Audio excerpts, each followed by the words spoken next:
La nuestra, miren estas condiciones en que tiene lugar. Uno, una crisis humanitaria que ya nadie niega, por fin. Hace dos años y medio, cuando nosotros hablamos de eso, nos dijeron exagerados, radicales, y la verdad es que nos quedamos cortos. Una crisis humanitaria que exige respuestas inmediatas a la gente que se muere de hambre, literalmente. Y vamos a ver algunos números ahorita. En segundo lugar, una debacle financiera sin precedentes. Estamos hablando que podemos llegar a 22 puntos del producto el déficit de este año, incluso algo similar el año que viene. Una posibilidad de apalancamiento muy limitada del país, incluso con un gobierno que genere confianza. En tercer lugar, instituciones en ruina, no tengo que elaborarlo mucho más. En particular, creo que vamos a hacer algunas referencias a lo que está ocurriendo tanto en el sistema judicial como en nuestra Fuerza Armada Nacional. En cuarto lugar, un aparato productivo postrado, literalmente, cadenas productivas que han sido interrumpidas y que no sé, por orden al estilo, el decreto, ¿cómo que se llama? El que acaban de aprobar. La obligación a los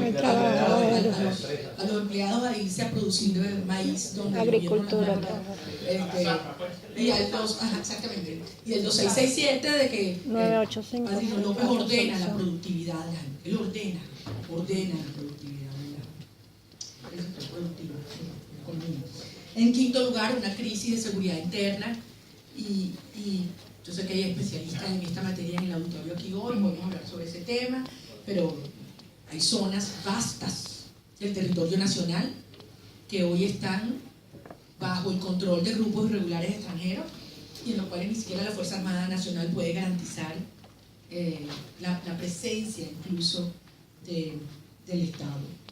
Y finalmente, una dimensión que yo me preguntaba un poco por qué siempre estaba ausente en todos estos análisis y al final yo creo que la respuesta es bastante más obvia de lo que yo veía al principio, y es el hecho de que Venezuela se ha convertido en un estado mafioso.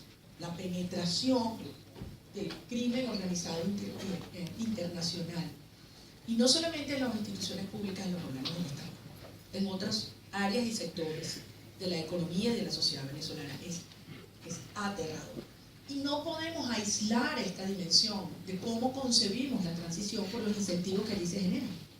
Incentivos perversos para quienes están conscientes de los delitos que han cometido, de preservar esos espacios ante el riesgo de lo que un verdadero cambio de régimen, y no solamente un cambio de figuras, puede representar a sus intereses o a sus activos. De modo que nos dejó el socialismo en el periodo de mayor bonanza petrolera de nuestra historia. Porque a lo largo de esta conversación yo creo que tenemos que tener muy presente que cuando Chávez llegó al poder, el barril de petróleo estaba a $7 y llegó a más de 150. Y hoy cuando se habla de que los precios han caído, señores, están cerca de 50 y estaban a $7. En una Venezuela que con muchos problemas, desde luego, con enormes aprendizajes que nos lo ha dejado, vive una crisis de desarrollo, producto del crecimiento enorme de un sector de clase media cuyas aspiraciones efectivamente no fueron atendidas en su momento. Pero un barril de petróleo a $7. Y hoy, con una inmensa fortuna que ni siquiera nosotros somos capaces, y miren que nos hemos metido en los números y analizar como muchos otros venezolanos, podemos decir cuánta plata realmente hay. Aquí hay una silla, yo veo gente casi sentándose. No tengan pena. Nada más nos vamos a dar cuenta que llegaron más tarde que yo, pero aquí hay una silla, si alguien quiere la silla. De verdad, véngase a uno de ustedes, seguro. Yo solamente quiero hacer algunas menciones, y yo sé que esto puede sonar un poquito lúgubre, y yo te había prometido arrancar por la parte positiva, pero voy a llegar a ella. Pero sí quiero insistir en que tengamos conciencia de que estamos hablando en algunos datos duros para entender realmente lo que enfrentamos.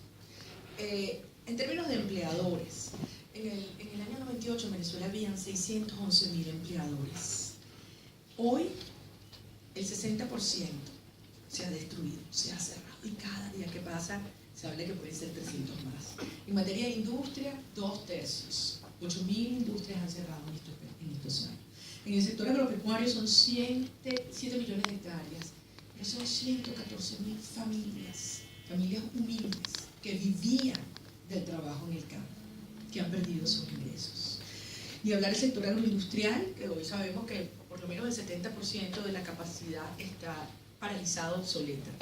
En materia de salud, bueno, yo les puedo simplemente relatar mi experiencia en el Hospital Central de San Cristóbal hace 48 horas.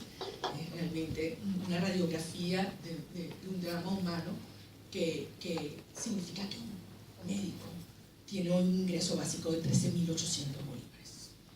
Muchachos jóvenes allí de residentes me decían, lo decían allí enfrente de los pacientes, todo el incidente que hubo en la entrada, es que realmente lo único que reciben gratuito los pacientes es la mano de obra, el trabajo de todo el personal. Pues todo lo demás, incluso las medicinas más básicas, eso lo tienen que pagar de su bolsillo.